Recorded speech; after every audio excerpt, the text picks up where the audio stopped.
Welcome to Vlad TV. I wanted to welcome my father, Reggie Wright Sr., a good friend of mine, like a brother, but my boy Fred Reynolds. And I tell you, one of the best street cops and a legendary partner of Blondie that y'all seen before, Robert Ladd. We're gonna go out to a few locations and just give a few details or incidents on what happened in some murders that happened in the city of Compton in the 90s and early 2000s. And I'm gonna have these three gentlemen introduce themselves and tell a little bit about their books that they have. Fred Reynolds, Reggie Wright, and Bobby Ladd, welcome to Vlad TV. I just want to thank Reggie Jr. and Vlad TV for having us. My name is Bobby Ladd. I'm a retired police officer. I was a police officer for 32 years. I started my career with the city of Compton in 1983. I worked street patrol there, and then in 1988 I was assigned to our gang unit as a suppression officer, and I was there for 12 years. A couple years later I was promoted to gang homicide detective.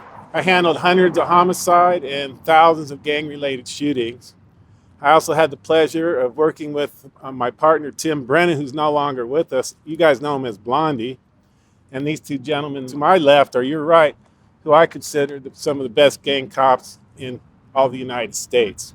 I also wrote this book with my partner, Blondie, Tim Brennan. It's called Once Upon a Time in Compton. And we got us a good author named Lolita Files, and we wrote this book. And it's basically the story of Blondie, or Brennan, and I, and our time in the streets of Compton as gang officer. It covers a variety of topics, from our time in the streets to officers being killed and shot to the Tupac Shakur investigation. So if you want to know what it's like being a cop in the 80s and 90s in the city of Compton, which at that time was considered the most dangerous city in America, this is your book. Hello, my name is Frederick Reynolds. I'm a retired LA County Sheriff Sergeant. First of all, I want to thank you guys for the opportunity to be here and talk about some of probably the most horrible, brutal murders that happened in the city of Compton. I worked here for 15 years as a police officer, a sergeant, and also as the officer in charge of the homicide unit before the sheriff's department took over policing for the city. When they took over, I went over to the sheriff's department, where I worked an additional 17 years, primarily in the gang unit, and I finished out my career working for LA County Sheriff's Homicide. When I retired, I wrote a book. It's called Black, White, and Gray All Over. It's been critically acclaimed. It talks a lot about some of the things that happened in the city of Compton and some of the trials and tribulations that being a black police officer has to go through in the country of the United States. So I think you can learn a lot from it. And I worked with both of these guys, Bobby Ladd, Reggie Wright. Reggie Wright taught me a lot. I think there's no finer community policing officer ever. They should have wrote a book about the way he interacted with the citizens. No matter what you might want to say about him, right, wrong, bad, or indifferent, this man knew how to interact with the public, and I respect him for it. I'm Reggie Wright Sr. I started right here at the Compton Police Department in 1976 as a reserve officer, and then became a regular officer in 1979.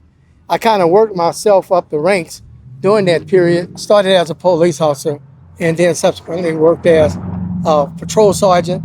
And then most of my career was spent as a gang sergeant supervising the gang unit, which the main players I had within the unit initially were Bobby Ladd and Tim Brennan. But I also had two other guys that worked closely in the unit for about almost 10 years, Ray Richardson and Eddie Aguirre, and other officers that had time there. So I had the pleasure of supervising them as we went through some of the scenes and crimes we'll talk about later, but it was a lot of them. I eventually became lieutenant over gang homicide unit, and then prior to us transitioning to the sheriff department in 2000, I was an acting captain over investigation division. That's kind of who I am and what I'm about. I spent 14 years with the sheriff department once we transitioned in 2000 until I retired in 2014.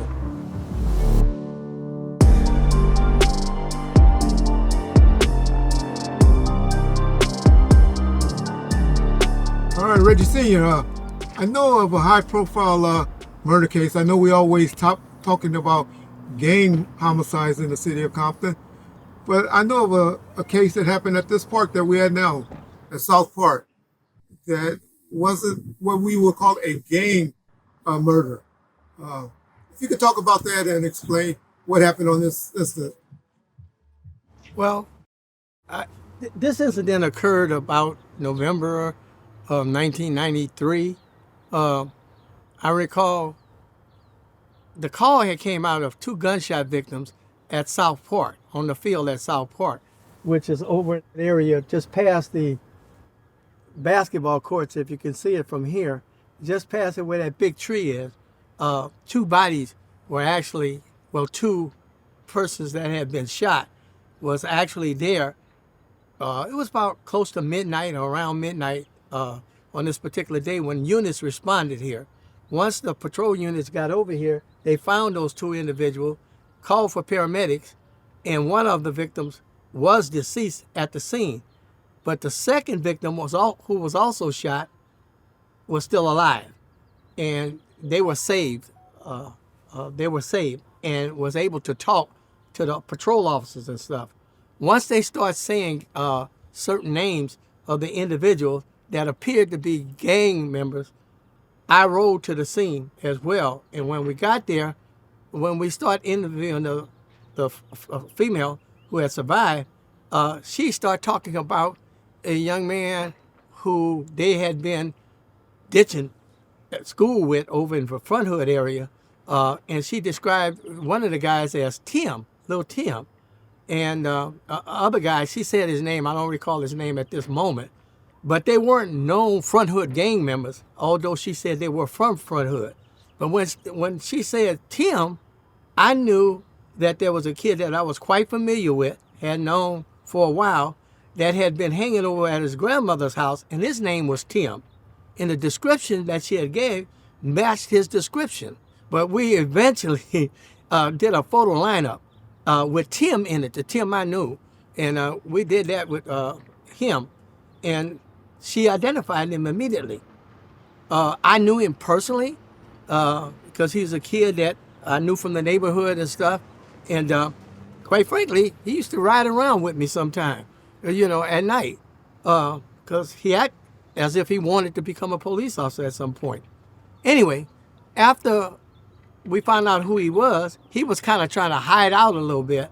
I contacted his mom and kind of told his mom that we were looking for him, but we had a team or something that kind of sat on his house or his grandmother's house because he had another grandmother, his paternal grandmother, who lived over on Elizabeth over in Kelly Park area.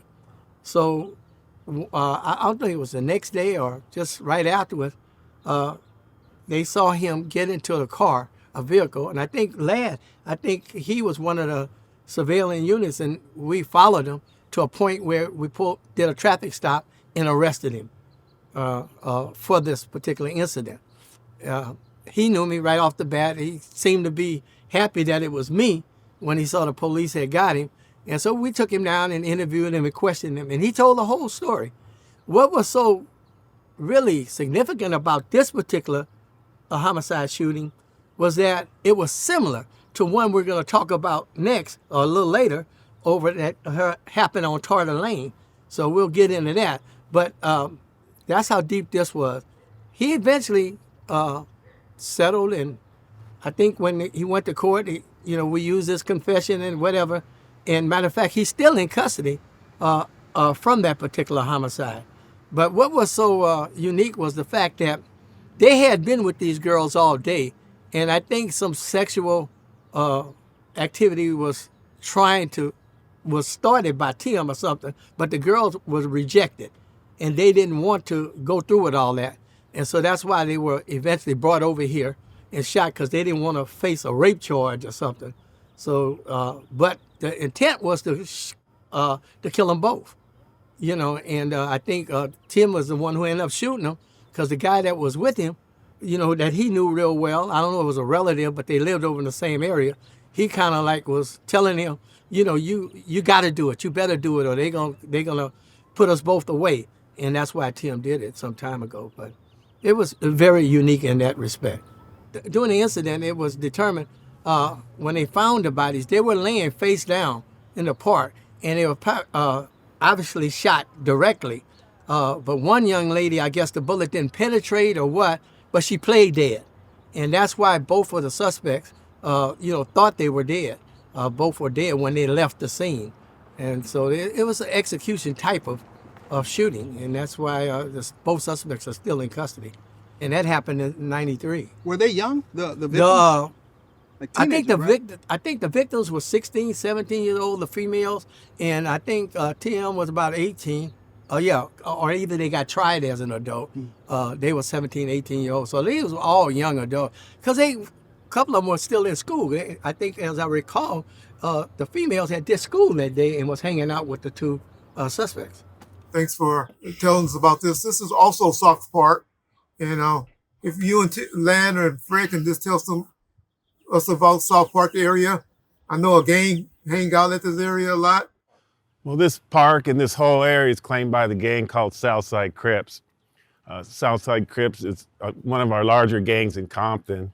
And this area right behind me, this was one of their main hangouts. We used to come here all the time, and we used to arrest people for dope, people with guns, and we'd have drive-by shootings at this park. So this was a well-known park in Compton, known as being the Southside Crip Park.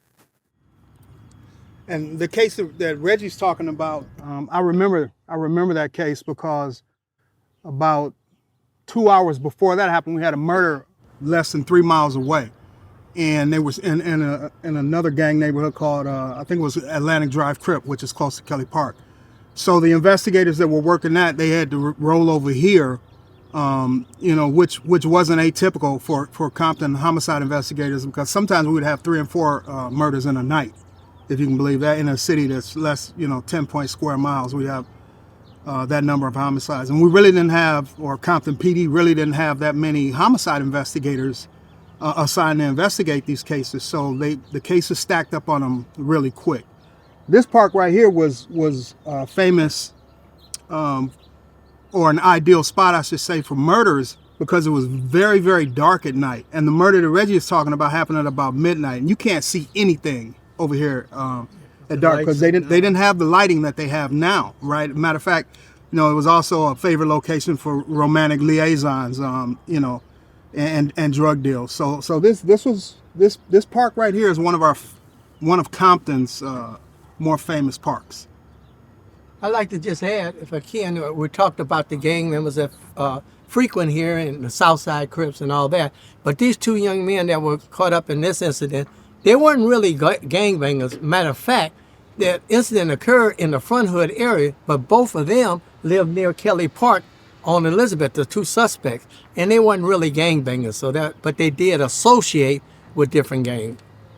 And I would like to add just that I know from my experience and word that I heard that this is the park that Biggie Small came to buy a lot of his marijuana. And the night or the day before he got killed, he visited some Southside Compton Crips at this particular park. He was here, but there was graffiti. There's a little shed over here by the kids' playground. There was graffiti over there that said Biggie, Notorious B.I.G. So, those are restrooms. Yeah, and there were restrooms over there. So, yeah, this was definitely a place that he came to when he was in Southern California. And for people that don't know, Southside Crips used to provide security for Biggie Smalls when he came down to Southern California from back east. Him and Diddy. Diddy, yeah.